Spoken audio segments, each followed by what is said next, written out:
Hey guys, Jess in the building. Welcome back. And guess who I have today? The Henry herself, my manager, one of the guys who has been helping me through this journey. So she's here with me today. We're going to share some small experiences that we had at first coming to Dubai. So I'll give her the space to introduce herself and tell us who she is, and we can continue from there. Yeah. Hi guys, my name is Wambudi Henry. Leo, siko nyuma ya camera. I'm here today. You have to see this Wambudi Henry. Every time Wambudi Henry, I'm here. So guys, I'm so happy and thank you for inviting me on your YouTube channel.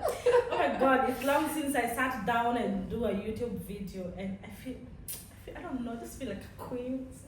She is a queen. She is a queen. Oh my God. Someone just said you guys have to get serious because if video see your status, if video on your YouTube. Yeah. So guys, let's do it. Thank you. Behind the cameras tuko na a lot of directors watakuja pia next time, yeah. So we'll simply talk about how it was to transition from moving from home to here, it being a very new place with new people I've never seen before, like different races, and it's a very different experience to a lot of people out. So my experience is not her experience and any other person's experience. So today we will share our own experience, the challenges, and how it was. Yeah. So how was it for you? Oh my God. So I came to Dubai when was Corona? 2022. 2020, maybe it started 2020. Yeah, but I think I traveled on 2022. And kufika to Dubai hivi, it was on that Wednesday. That's the first place nilienda kutafuta kazi ilikuwa ni Dubai Mall, because nilienda nikapelekwa place kunaitwa Sato kukaa bed spaces za Sato. Watu wa Sato, hey. The ghetto. Ghetto, Dubai ghetto. Yeah. Watu wa Sato, so place ilikuwa karibu na sisi ilikuwa Dubai Mall. So I went to drop my CV in Dubai Mall, and kufika huko tukapata kumefungwa. Because zile za kwani kwa tunafunga kazi saa ngapi? Imagine you are just waking up very early in the morning to go and tarmac. Unafika Dubai Mall 8, unapata kwa watu wanafunga kazi 10. Like mnalala hadi 10. Rich people vibes. Yeah? Rich Mnalala people hadi vibes. 10. So kufika huko tukaambia in fact they're not going to open because wamefunga juu ya corona. So yeah, me and the person when we travel na kuja kutafuta kazi, we had to come back. I mean to go back the bed space tukae huko Cut. Mind you, bed space, guys, I'll break it down kidogo. I've not been in bed space before, but I know what goes on there. So bed space is literally I'll equate it to either a bed sitter. It's almost the same size as a bed sitter. Yeah, sure. And it's equivalent to hold at least 10 people. So you can imagine the situation there, okay? So beds are like deckers, or three deckers or 2 deckers, depending on the landlord or whatever place you want to go, okay? So like after the deckers, you will find a bed sharing, 2 people are sharing 1 bed. So you can imagine down bed watu wawili, middle bed watu wawili, na juu watu wawili. So the capacity in the house, it's like roughly 10 people. They are sharing 1 toilet, 1 bathroom, 1 kitchen. So you can imagine the crowd, yeah? Sorry for cutting you short. Yes, back to you have to explain that. I think everyone thinks that when you come to Dubai, tunakupeleka direct to Burj Khalifa. My friend, you have to go to bed space, okay? So at least she have explained what a bed space is. So we had to go back to bed space to kae cause sasa hakuna kazi. Yeah. Tukakaa visa tunatafuta kazi, hakuna interviews, kila kitu imenyamaza. Even food you have to buy online, and no one is walking around. And it came to a point where now I have to go back to Kenya. Because really? Yeah, I had to go because my visa was before the visas were 3 months, right? I also came with the 3 months. The 3 months visa. So Now corona imekupata hakuna kazi, the 3 months visa Zimeisha, yeah. So the person who brought me is my cousin, and he told me, you know what, there's no need for us to renew another visa, And there's kazi, no work, hakuna kazi, so please just go home. Oh my god, that day I felt like, why do I have to go home after I've told everyone I'm going to Dubai? And then, you know, I will not and then this Dubai, whether uko kazi, whether hauko kazi, you just take a picture. Anyway, Yeah, you still yes, look good. yes. You still look money. And now you want to go to Kenya. And I'm this person, siko niambia watu wengi siko kazi. And in another way, kuna watu wenye wako nyumbani wanadhani once ukifika nyumbani, ukifika Dubai wewe umeanza kazi. So you must have money. Lazima kuwe na pesa. Kwa nini una pesa? So niko zile za mimi narudi Kenya. Like ni mimi narudi Kenya. So because he's the same guy who aliniadvise nikuja Dubai. Mimi nimeishi kukataa kuja Dubai. If I had to come to Dubai, mimi ningekuja kitambo sana. But nilikuwa nakataa. Nilikuwa napenda maisha ya Kenya and everything, but ilifika place akaniambia, you know what cousin? Unakuja. Upende usipende utakuja Dubai. Yeah, but then it was the wrong time. Yeah, the wrong time. We didn't know that corona itakuja. Yeah. Because nikitoka Kenya corona ilikuwa serious, but ilikuwa inaingia mdogo. But I think huku Dubai It was ilikuwa serious. imefika. Because it's a tourist destination. Yeah, and then anyway. August is that month where hiyo time jobs zilikuanga za hoteli. So he was very sure my cousin akifika huko atapata kazi and everything. So time imefika, anambia tunaenda, mimi nitakuwa na Amina na nunua ticket. Naenda nyumbani. Sina pesa. He told me, I got you. Akaniwekea pesa kwa simu za kwenda nyumbani. And you were Harrier. And Wahara na amepewa pocket money kutoka Dubai. So I went back home, by the way. Like you didn't find any work completely for the 3 months? Nothing. Zero. Not even an invite for. Really? Nothing. Oh, that was so The invite that I used to get, they were fake because nafanyika Sharjah. So you go to Sharjah for the interview, and then yeah. they even look at you how you dressed. So if uko smart wanakuita interview. Hata tunaweza na interview tukiwa wawili, akaangalia venye umevaa au una pesa. Really? And you know me, my cousin had groomed me. My God, ndifika kukanipeleka shopping ya ngo za interview. Guy kawadaka. So you are there ready. You are like, this job is so mine. So interview room nimedunga. Unaenda kwa interview na kuangalia naona uko na pesa na huna kwa tu na Metro card. Iko na 5 dirham. Iko na 7 dirham. Ya kurudi. So unaingia interview room, mtu anakuambia tumekuja sijui saruni, hata ni sales saruni 3,500.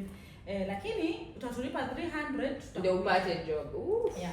Na kuna watu walikuwa wanalipa, nakwambia after 3 months, 3 weeks ukirudi hapo, hiyo ofisi ni shule. Sicheza na watu wa Dubai, Sharjah. So it's so hard like to maneuver in Dubai, especially if you don't have connection. This is just the start.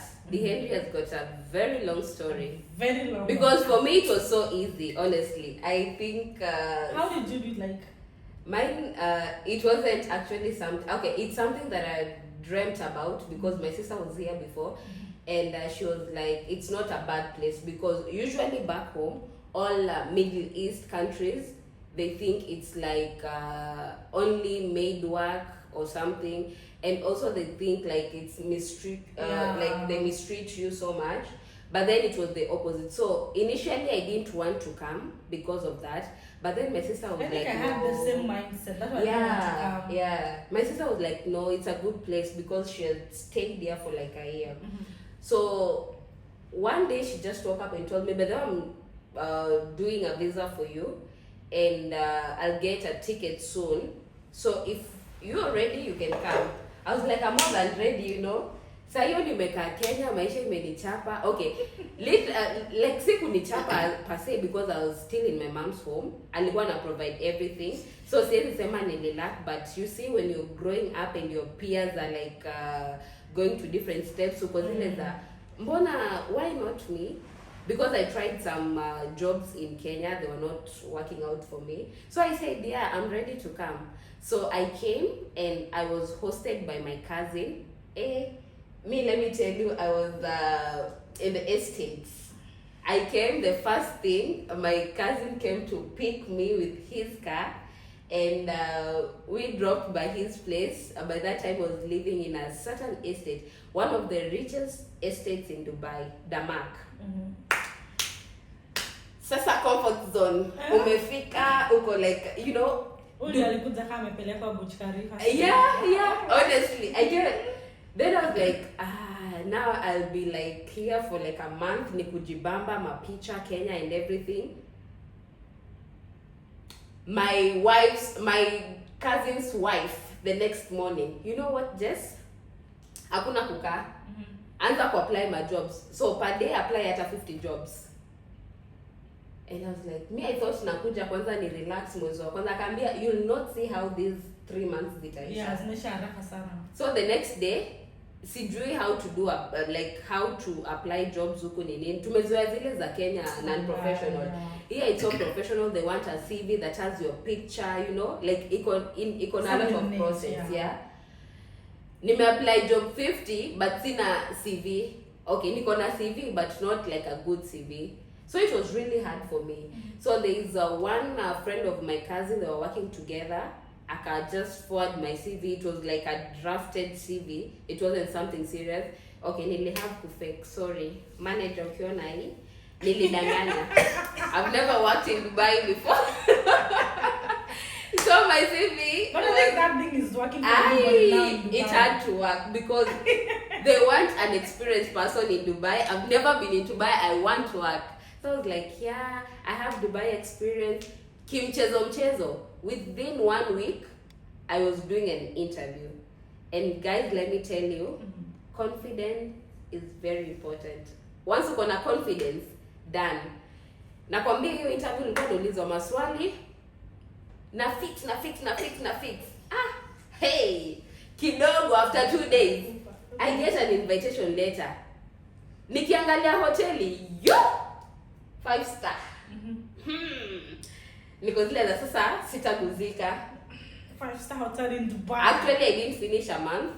I had a job in Dubai, to make it short, to prolong some other time if you want to know deep. So I didn't stomach, I didn't struggle. Mine was on a silver platter, honestly. Oh Lord. Within no minutes, I was in the accommodation. I was actually dropped by my cousin. Aki, thanks to my cousin. I'll not mention for privacy purposes.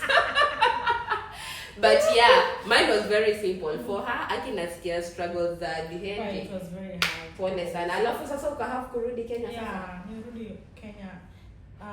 September, October, November, December, January, karudi February. Ai. Uli struggle, Hiyo gap ya kurudi karibu ningekuwa depression. Wewe usicheza na maisha ni ngumu. Especially ukiwa hapa, Yeah. hauna do. But again, I don't know, but nikiwa hapa hata kama sina kazi, I used to feel niko na peace. Yeah. But hiyo pressure kurudi nyumbani, my friend, watu wanakuangalia na shangaa wewe unaenda Dubai ukarudi bila pesa. But at least And you know, you cannot explain to everyone, I'm going back, you know, I'm here for some time. And again, I was not sure I was going back because at first, hizi pesa then nimekuja nazo za kwanza, tuko tumekopa place. So hatujalipa. And then I'm here, I'm going back because there's a mdomo nitafunga. I'm sorry guys. Like